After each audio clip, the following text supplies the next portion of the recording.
Olá, tudo bem? Você já reparou que quando vemos uma frase mal escrita, perdemos a credibilidade? Isto acontece porque todos nós somos mais exigentes em relação à escrita. Se alguém mandar um currículo com algumas frases sem concordância, com certeza não será contratado, pois o texto do documento foi mal redigido.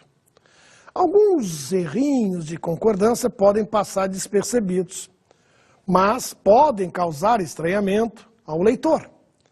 Esse estranhamento pode estar indicando algum erro na frase, e isso pode gerar transtornos. Para evitar escrever errado, é necessário prestarmos atenção na concordância dos elementos que compõem uma frase. Por isso, o tema da aula de hoje é concordância nominal. Vamos começar pela definição de concordância nominal dada pelo gramático Evanildo Bechara na sua gramática.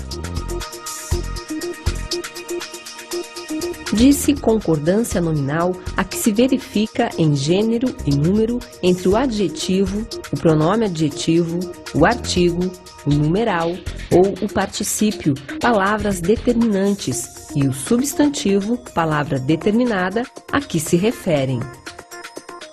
Concordância nominal é aquela que envolve o relacionamento entre os nomes, substantivos, pronomes, adjetivos, numerais, artigos.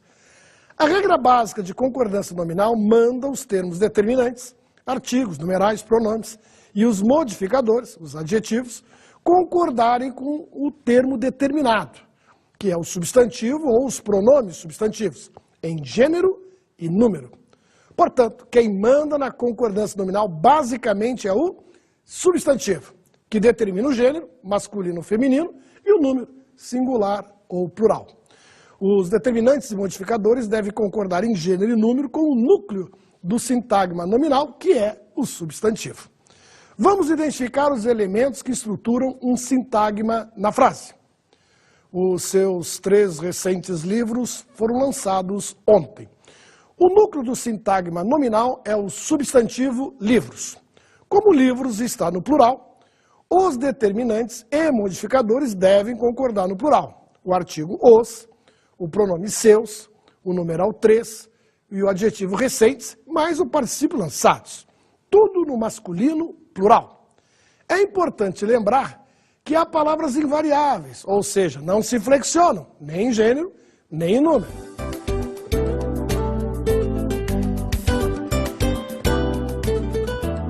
Os advérbios, as conjunções e as preposições não se flexionam, portanto, não concordam com o substantivo. Uma das dificuldades na concordância nominal é saber diferenciar adjetivo de advérbio. A diferença básica é a seguinte: o adjetivo é modificador do substantivo e o advérbio é modificador do verbo. Há casos em que se permite usar ora o advérbio, que é invariável, ora o adjetivo, que é variável. Observe. Vamos falar sério e vamos falar sérios. Percebeu a diferença? No primeiro exemplo, sério é o modo como vamos falar. Vamos falar seriamente.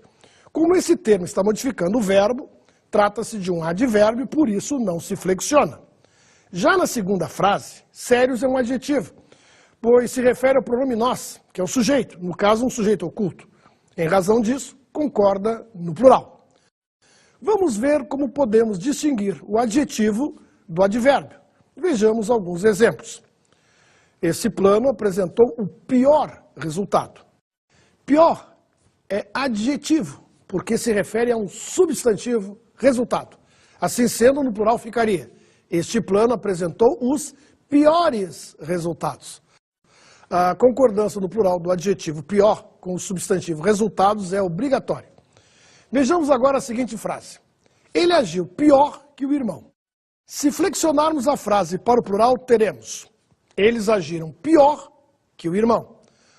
A palavra pior não se flexiona, porque é um advérbio, modifica o verbo agir, ou seja, indica o modo como eles agiram.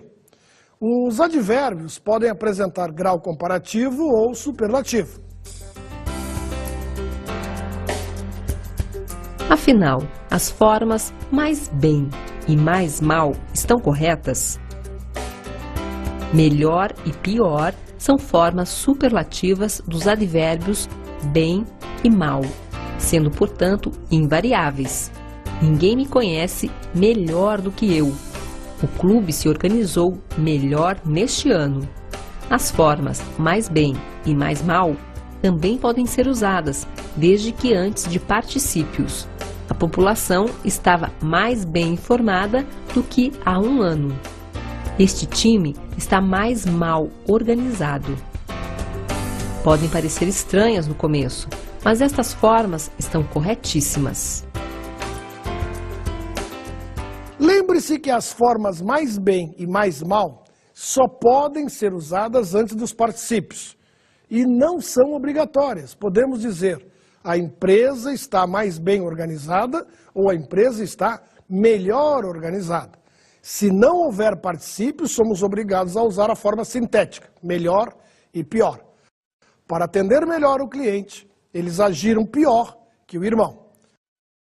Vejamos agora diversos casos especiais que merecem uma atenção.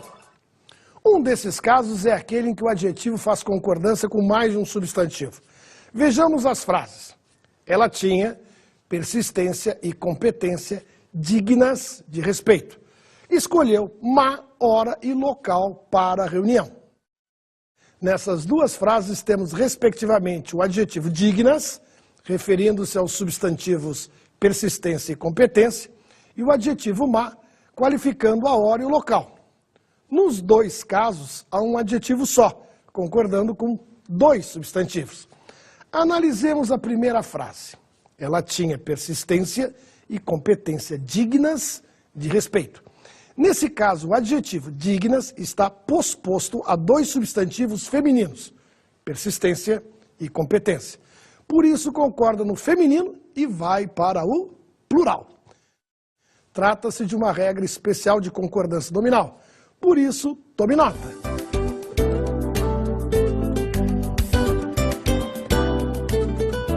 Se o adjetivo se referir a dois ou mais substantivos do mesmo gênero, manterá o gênero e vai para o plural.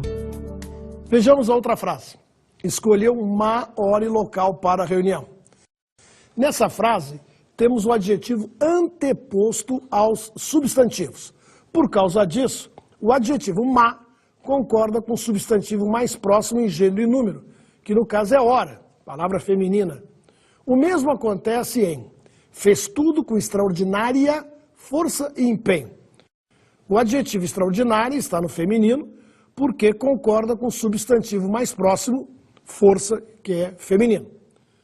Quando temos o caso em que um substantivo é referente a dois ou mais adjetivos, são admitidas duas formas de concordância. Uma delas é o substantivo ir para o plural. A outra é permanecer no singular e o artigo ser repetido. Para você compreender melhor essa regra, vamos aos exemplos. Os setores administrativo e financeiro foram reformulados. Percebemos que o substantivo está no plural, pois foram dois setores reformulados, o setor administrativo e o setor financeiro. A outra maneira de fazermos a concordância é o setor administrativo e o financeiro foram reformulados. Veja que nesse caso o substantivo fica no singular, porém acrescentando o artigo o antes do adjetivo financeiro, para deixar claro que se trata de dois setores diferentes. Analisemos as frases a seguir. Éramos alunos de quinta e sexta séries. O substantivo séries está no plural, porque faz referência a duas séries, quinta e sexta, sem elementos determinativos, ou seja, sem artigos definidos. Mas podemos escrever a frase de outro jeito, mantendo o mesmo sentido. Éramos alunos da quinta e da sexta série. Nesse caso, o substantivo série fica no singular, devido à presença e repetição do artigo definido, da quinta e da sexta série.